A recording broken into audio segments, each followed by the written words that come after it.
আজি আমাৰ ডিব্ৰুগড়ৰ বাবে আৰু উজনি অসমৰ বাবে এটা অত্যন্ত পবিত্ৰ দিন। আমি যেতিয়া চৰকাৰ গঠন কৰিছিলোঁ, সেই চৰকাৰ গঠন কৰাৰ প্ৰক্ৰিয়াত উজনি অসমৰ ৰাইজে আমাক সদায়ে আটাইতকৈ বেছি সমৰ্থন দি আহিছে।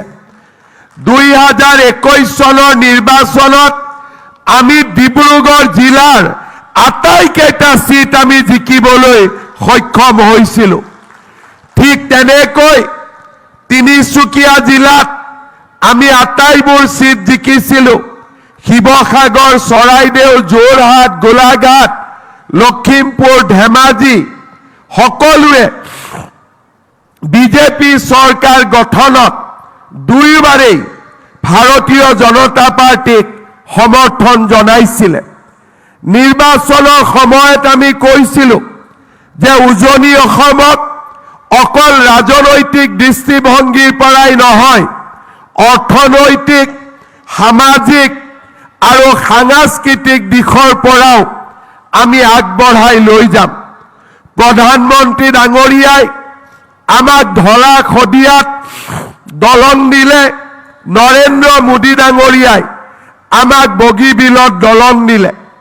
প্ৰধানমন্ত্ৰী ডাঙৰীয়াৰ নেতৃত্বত কেইদিনমান আগতে আমাৰ নামৰূপত ইউৰিয়া এমনিয়া 12,000 কোটি টকাৰে 10 লাখ মেট্ৰিক টনৰ ইউৰিয়া নিৰ্মাণৰ কাৰখানা মুকলি হ'ল। আজি আমাৰ বাবে অত্যন্ত পবিত্ৰ দিন। ভাৰত স্বাধীন হোৱাৰ ৭৭ বছৰ হৈ গ'ল। কোনেও ভাবিব পৰা নাছিলে যে গুৱাহাটীৰ বাহিৰত অসমৰ ৰাজধানী হ'ব পাৰে। কোনেও ভাবিব পৰা নাছিলে যে অসম বিধানসভাৰ দ্বিতীয় চৌহদ এটাও নিৰ্মাণ হ'ব পাৰে। আজি অকল ডিব্ৰুগড়ৰ বাবে নহয়, উজনি অসমৰ বাবে, আমাৰ অসমৰ বাবে এটা গৌৰৱৰ দিন। গৃহমন্ত্ৰী অমিত শ্বাহ ডাঙৰীয়াই খন্তেক পিছতেই অসম বিধানসভাৰ দ্বিতীয়টো চৌহদৰ কাম 300 কোটি টকা ব্যয়েৰে ডিব্ৰুগড়ত আৰম্ভ কৰিব। আপোনালোকৰ ভাল লাগিছে নে নাই লাগা? ডিব্ৰুগড়ত দ্বিতীয় ৰাজধানী হ'ব। আপোনালোকে ভাল পাইছে নে নাই পোৱা? যদি সকলোৱে আপোনালোকে ভাল পাইছে, মোৰ লগত একেলগে ক'ব, ভাৰত মাতা কি। শ্ৰদ্ধাৰ ৰাইজ, ডিব্ৰুগড়ত আজি কেৱল মাত্ৰ অসম বিধানসভাই নহয়, ইয়াৰ লগত বিধানসভাৰ সন্মুখত খনিকৰ ষ্টেডিয়াম প্ৰথম পৰ্যায়ৰ কাম সম্পূৰ্ণ হ'ব। দ্বিতীয় পৰ্যায়ত 35,000 দৰ্শকে একেলগে বহিব পৰা আজি আমি ইয়াতে ষ্টেডিয়ামৰ নিৰ্মাণ কৰিম। আপোনালোকে জানি ভাল পাব, গুৱাহাটীৰ সৰু সজাই ষ্টেডিয়ামত 25,000 মানুহ বহিব পাৰে আৰু আমাৰ খনিকৰ ষ্টেডিয়ামত 35,000 মানুহে একেলগে বহি ইয়াতে খেল চাব পাৰিব। শ্ৰদ্ধাৰ ৰাইজ, আমাৰ সৰ্বানন্দ সোণোৱাল ডাঙৰীয়াৰ নিজা গাঁও মুলুক গাঁও বিন্দাকাটা, তাৰ ৰাইজে আমাক 150 বিঘা মাটি দিছে। আমি তাতে ডেৰাডুনত যেনেকে Indian institute of wild life আছে, আমি সকলো ফালৰ পৰা সুন্দৰ বন্যপ্ৰাণীৰ গৱেষণা, সংৰক্ষণ, এই গোটেইবিলাক সামৰি 300 কোটি টকা খৰচ কৰি আমি ইনষ্টিটিউট অফ ৱাইল্ড লাইফ নিৰ্মাণ কৰিম। শ্ৰদ্ধাৰ ৰাইজ, ইয়াৰ লগতে ব্ৰহ্মপুত্ৰৰ যেতিয়া বানপানী আহে, আমাক সকলোকে বিপদত পেলায়। আমি ৰিলিফ কেম্পত যাব লাগে আৰু ব্ৰহ্মপুত্ৰৰ পানীয়ে আমাৰ মানৱ সম্পদ বন্যপ্ৰাণীৰ ক্ষতি কৰে। গৃহমন্ত্ৰী অমিত শ্বাহ ডাঙৰীয়াই নৰ্থ ইষ্ট স্পেচ এপ্লিকেশ্যন চেণ্টাৰৰ লগত এটা অসমৰ বানপানীৰ সংৰক্ষণৰ বাবে দীৰ্ঘদিনীয়া প্ৰচেষ্টাৰ বিষয়ে আলোচনা কৰিছিল। তেখেতসকলে আমাক কৈছিলে যে ব্ৰহ্মপুত্ৰ নদীৰ কাষত থকা ৱেটলেণ্ড বিলসমূহক যদি আমি পুনৰ উজ্জীৱিত কৰিব পাৰোঁ, বানপানীৰ সময়ত এই বিলবিলাক প্ৰাকৃতিক জলাশয় হিচাপে পানী সংৰক্ষণ কৰিব, মাছ কাছ জীৱ জন্তু আৰু প্ৰকৃতিৰ ভাৰসাম্যতা ৰক্ষা হ'ব।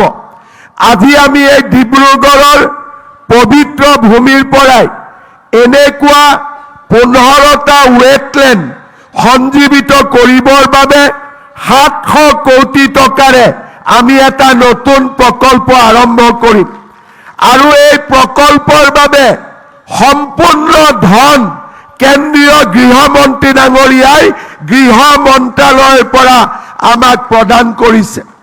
শ্ৰদ্ধা ৰাইজ, আমাৰ ৰাজ্যখনত এটা সময়ত আমাৰ পৰিচয় আছিল আন্দোলন, ধৰ্ণা, ধৰ্মঘট, বন্দুক, গুলী আৰু আমাৰ অসমখনৰ অশান্তি, অন্ধকাৰৰ কলীয়া ডাৱৰ।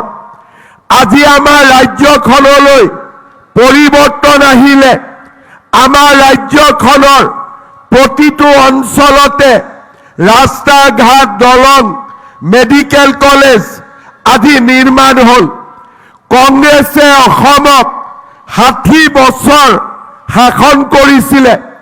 ডিব্ৰুগড়ত মেডিকেল কলেজ আছিলে, কিন্তু আজি বিজেপি চৰকাৰৰ দিনত গোলাঘাটত মেডিকেল কলেজ, যোৰহাটত মেডিকেল কলেজ, শিৱসাগৰত মেডিকেল কলেজ, চৰাইদেউত মেডিকেল কলেজ, তিনিচুকীয়াত মেডিকেল কলেজ। উজনি অসমত এই ব্যাপক পৰিৱৰ্তন কংগ্ৰেছ দলে কেতিয়াও চিন্তাও কৰিব পৰা নাছিল। কংগ্ৰেছে আমাক কি দিছিলে? ধুতি, লুঙি, সূতা, কম্বল আৰু আঁঠুৱা। আৰু নৰেন্দ্ৰ মোদী ডাঙৰীয়াই আমাক কি দিছে? ধলা শদিয়াৰ দলং। নৰেন্দ্ৰ মোদী ডাঙৰীয়াই আমাক কি দিছে? বগীবিলৰ দলং। নৰেন্দ্ৰ মোদী ডাঙৰীয়াই আমাক ডিব্ৰুগড়ত দ্বিতীয় ৰাজধানীৰ চৌহদ, চৰাইদেউত বিশ্ব ঐতিহ্য ক্ষেত্ৰ, ৰংঘৰৰ সৌন্দৰ্যবৰ্ধন আৰু আমাৰ দৰিদ্ৰ দুখীয়া সমাজৰ বাবে উন্নতিৰ এক নতুন জয়গান। আপোনালোকে চিন্তা কৰক, কংগ্ৰেছে আমাক 60 বছৰ শাসন কৰিছিলে, কিন্তু আমাৰ বাগানৰ শ্ৰমিকসকলক মাটিৰ পট্টা এখন দিবলৈ সাহস কৰা নাছিল।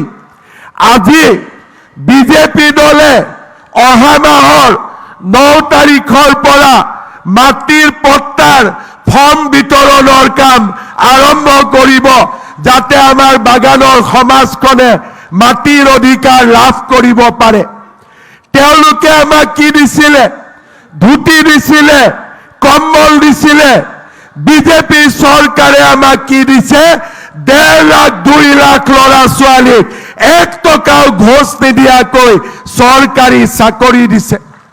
শ্ৰদ্ধা ৰাইজ, এটা সময়ত ডিব্ৰুগড়ৰ পৰা যোৰহাটলৈ, ডিব্ৰুগড়ৰ পৰা গুৱাহাটীলৈ আমাক অহা যোৱা কৰিবলৈ 8 ঘণ্টা 7 ঘণ্টা সময় লাগিছিল। মোদী ডাঙৰীয়াই আজি আমাক ডিব্ৰুগড়ৰ পৰা গুৱাহাটীলৈ নেশ্যনেল হাইৱে দিলে। কেইটামান দিন আগতে তেখেতে কলিয়াবৰলৈ আহি কাজিৰঙাৰ ওপৰত 34 কিলোমিটাৰৰ ফ্লাইঅভাৰৰ নিৰ্মাণৰ কাম আৰম্ভ কৰিলে।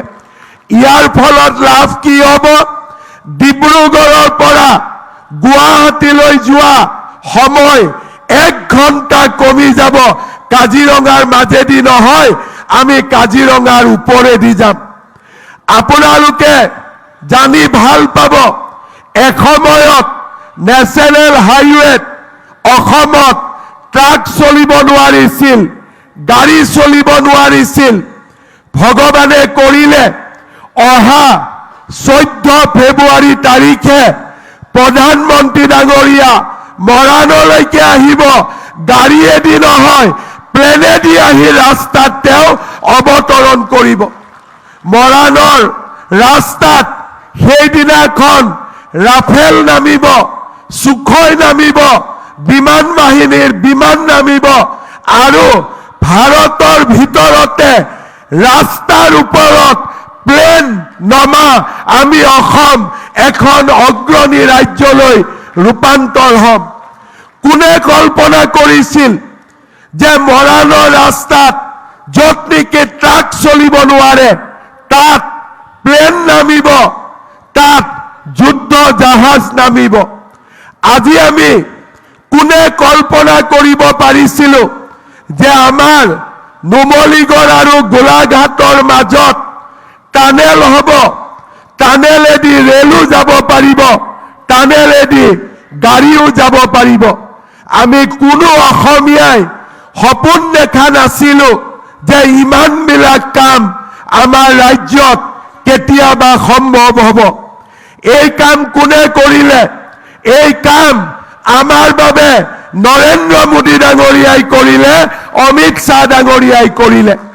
সেয়ে মই ডিব্ৰুগড়ৰ ৰাইজক অনুৰোধ জনাম যে আমি ডিব্ৰুগড়ত আছো, কিন্তু দিল্লীত নৰেন্দ্ৰ মোদী ডাঙৰীয়া আছে। আপোনালোকে সকলোৱে দীঘলীয়া এটা হাত চাপৰিৰে নৰেন্দ্ৰ মোদী ডাঙৰীয়াক সকলোৱে অভিনন্দন জনাওক। কাৰণ এয়া আমাৰ জাতিৰ বাবে গৌৰৱ, এয়া আমাৰ অসমৰ বাবে গৌৰৱ। আৰু মই আপোনালোকক ক'ব পাৰো, তৃতীয়বাৰৰ বাবে আপোনালোকে অসমত বিজেপি চৰকাৰ নিৰ্মাণ কৰক। দেশৰ ভিতৰতে আমাৰ ৰাজ্যখন আটাইতকৈ অগ্ৰণী ৰাজ্য হিচাপে নিৰ্মাণ হ'ব। সকলোৱে বিজেপিক ভোট দিবনে নিদিব? পুৰা ডাঙৰ কৰি ক'ব লাগিব, নহ'লে দিল্লীত নুশুনিব। বিজেপিৰ চৰকাৰ আনিবনে নানিব? আৰু অলপ ডাঙৰ কৰি ক'ব লাগিব, অমিত শ্বাহজীয়ে শুনাকৈ, आप लोग बीजेपी को वोट दे के सरकार बनाएगा कि नहीं बनाएगा? पक्का? এইফালে কত पक्का? বিজেপি চৰকাৰ হ'ব, 100% হ'ব। এবাৰ মই নোকোৱাকৈ কওক, বিজেপি চৰকাৰক আপোনালোকে ভোট দিবনে নিদিয়ে? আৰু অলপ ডাঙৰ কৰি কওক। বঢ়িয়া। আপোনালোক সকলোকে মই বহুত বহুত ধন্যবাদ জনাইছো, ভগৱানক প্ৰাৰ্থনা জনাইছো যে মোক অসমৰ মুখ্যমন্ত্ৰী পৰমাত্মাই মুখ্যমন্ত্ৰী হোৱাৰ সুযোগ দিছিলে আৰু মই ডিব্ৰুগড়ৰ বাবে বিধানসভা লৈ আহি আমাৰ ৰাজ্যৰ ইতিহাসত এটা মাইলৰ খুঁটা স্থাপন কৰাৰ কামত নিজক জড়িত কৰিব পাৰিলো। আপোনালোকৰ আশীৰ্বাদৰ বাবে, ভগৱানৰ অনুগ্ৰহৰ বাবে মই পুনৰবাৰ আপোনালোক সকলোকে ধন্যবাদ জনাই মই মোৰ বক্তব্যৰ সামৰণি মাৰিছো। ধন্যবাদ। জয় Hind, Vande Mataram. Anytimes 24/7. Your news, your voice.